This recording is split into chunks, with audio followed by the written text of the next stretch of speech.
So for this episode, we're going to be doing something with the perimeter we just finished in the last episode. So if you didn't see that, we dug out a complete pentagon shape for our next area.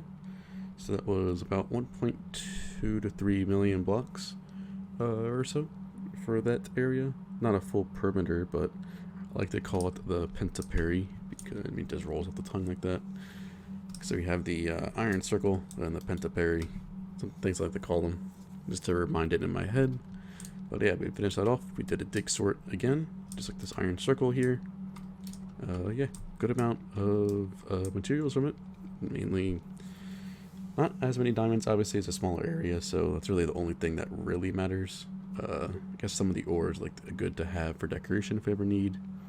And then obviously a boatload of stone that will probably only get used for crafting repeaters and comparators. It's really the only use case for the stone at this point in time. So yeah, quickly got rid of the dig sort, move everything back to the main base, where we just have it in a temporary storage right now. Our main storage is still being developed in a creative testing world.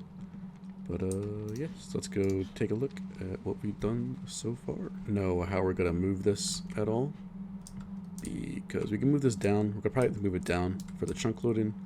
We can't move it down too far, or else our main portal on the bedrock will link towards the chunk loaders, and we don't want that. But yeah, so as you can see down here, we have the main brain. We still need to do the furnace and stuff, but yeah, right now we have that all done. So just pretty much the furnace on top of the area here. These are all shulker loaders.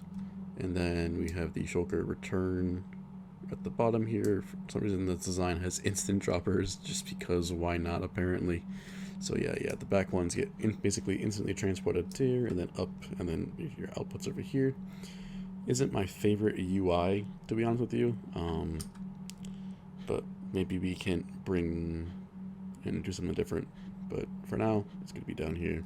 You can see our perimeter that we're in, the black walls at night. You can't really tell where you're looking, but our floor decoration is still quite cool to look at. Yeah, still one of the coolest looking perimeters next to the iron circle. They're so close together, and they're just, both of our digs in the server. So it's cool that they're close together, and you can see the furnace already taking shape. Obviously, most of this will be covered because of the furnaces on top.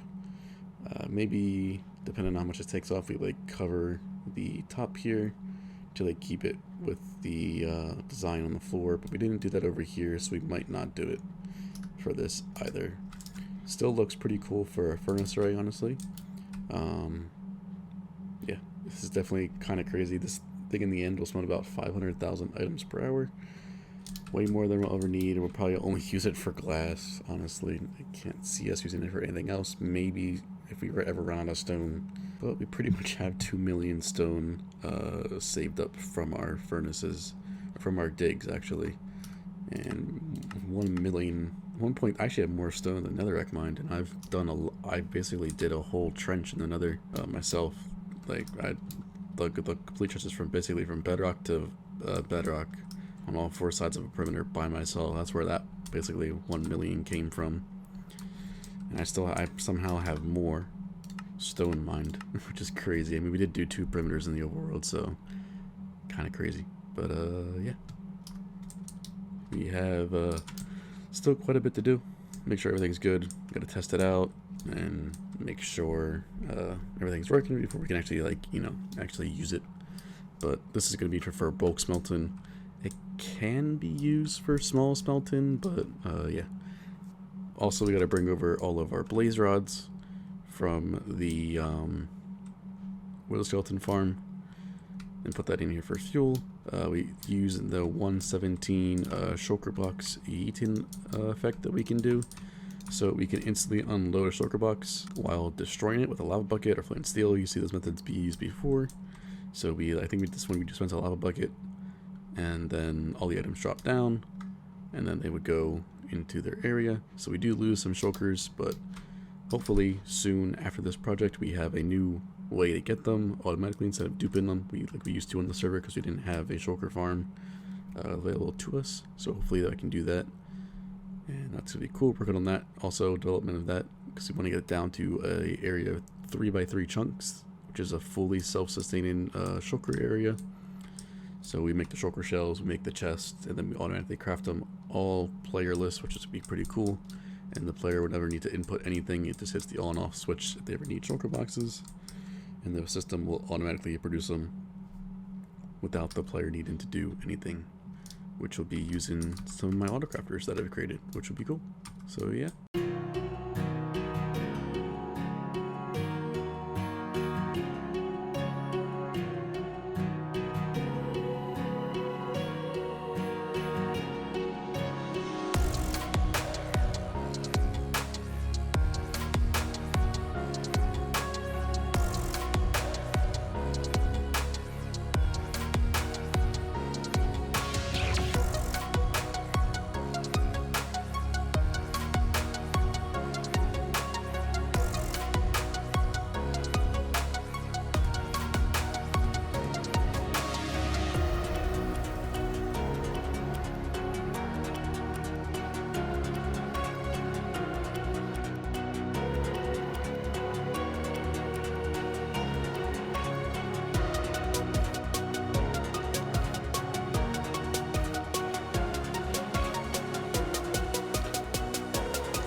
Alright, the full furnace array is up and should be fully functional at this point. I haven't tested it yet. I just made it recently, just made it back up when we finished the whole thing here.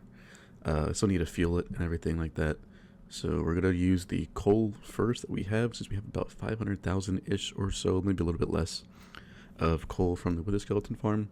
We can always run that more, but it's kind of annoying to always have the nether mob switch off, because our nether isn't very spawn proofed in the ways that we go so far. Maybe we can work with it, but yeah, we have 1,728 furnaces here, so that's a full shulker box of furnaces. And yeah, so pretty much we have the items come up here that you want to smelt right here onto the top track, and then your fuel is on the bottom track right here.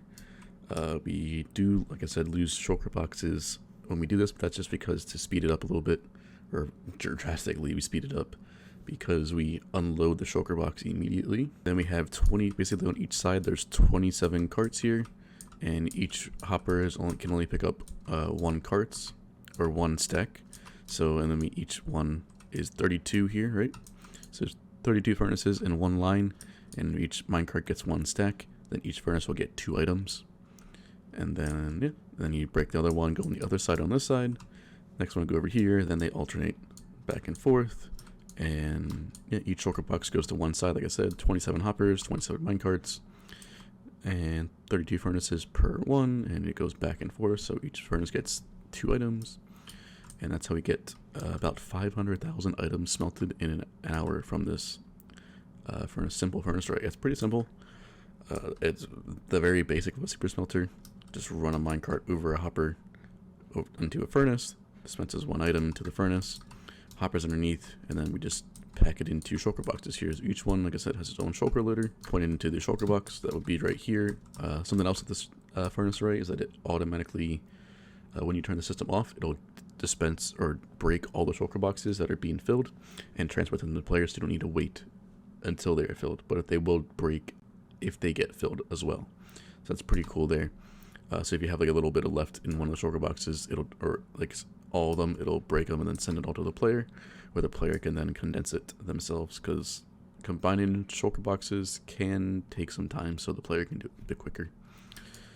But yeah, so the same thing on both sides, obviously, then transported to the area. We also have the chunk loading up here, so this will be fully playerless. We don't need to have anybody here once we put all the items in and the fuel. So the fuel, we'll have about 4 million items to smelt so far, or if we do it max efficiency, basically. Yeah, we have 4 chunk loaders up here, or 6 chunk loaders up here. We need this to make sure everything is still loaded if we leave the area, which is why we didn't do a full perimeter down below, because we only needed to do the chunk loadable area. So yeah, currently when it's idle, it's not much more, but got to do a bit more things, so we had to decorate the player UI and everything like that. Then yeah, some other things to do, because you need to have the portal in the center of the perimeter to not interfere with the chunk loading of these chunk loaders here, or the portaling into the chunk loaders. So yeah, a couple more things to do, and then we can hopefully see it work very, very soon. Alright, so our full UI is done here. We're going to turn gamma override off and turn shaders on. I think it does look a bit better with the shaders.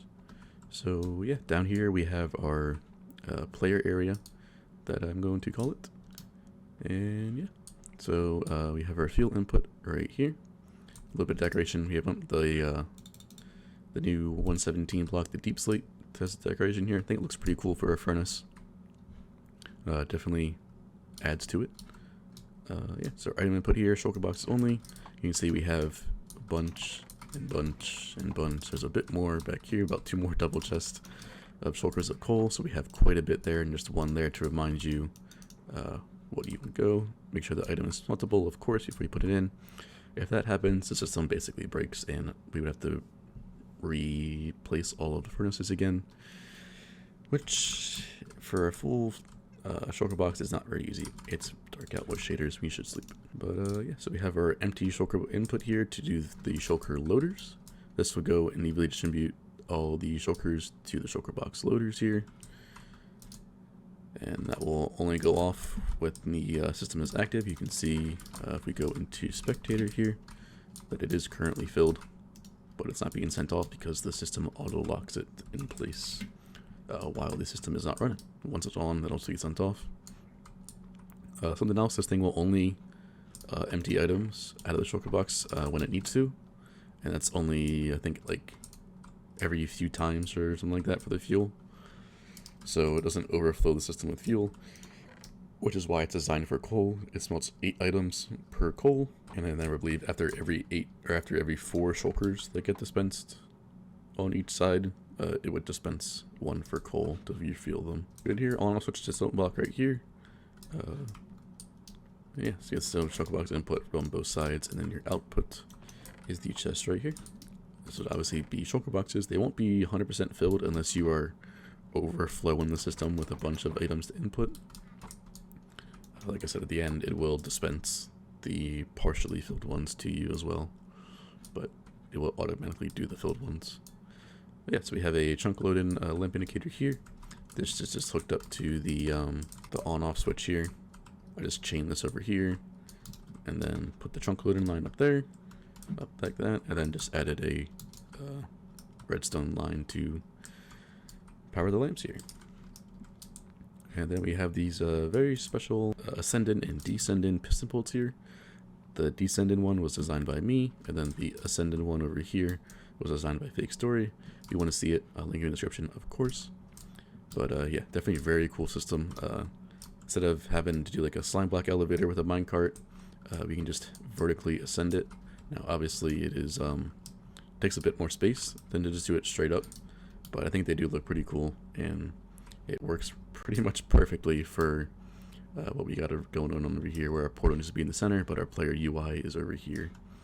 So you hit the button, and we get in the minecart, and you can see we go up at 28 blocks per second there. It's quite fast, and it is really, really cool. So yeah, definitely go check out Fake Story's video on this.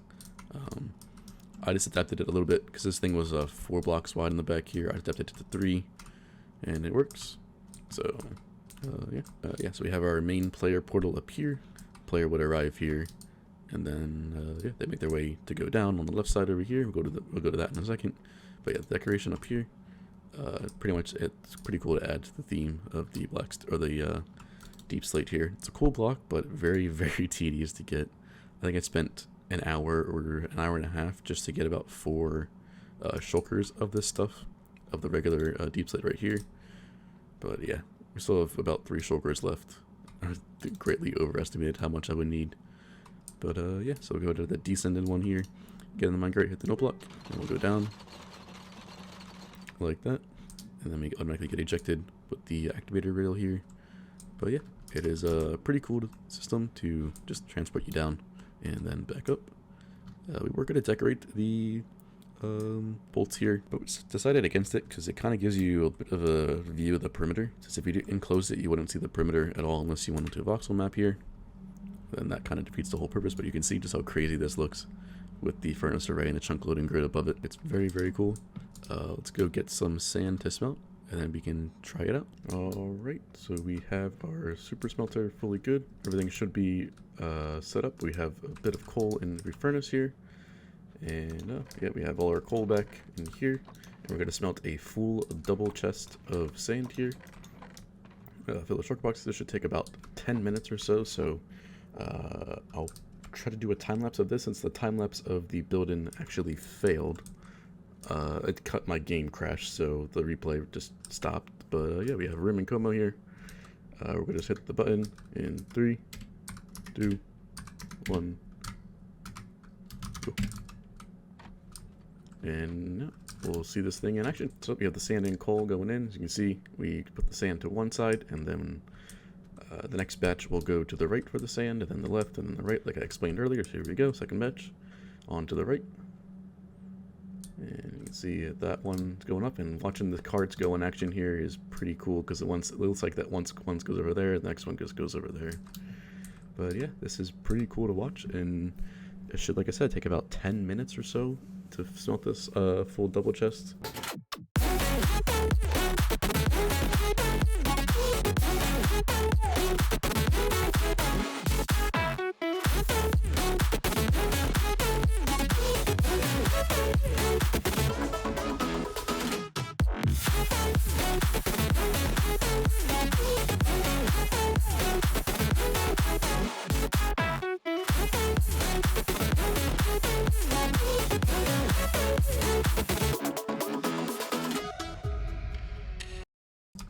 Alright, that should be everything done. We should have every single shulker box here. Turn the system off here. You can see we still have coal, but we have no on here.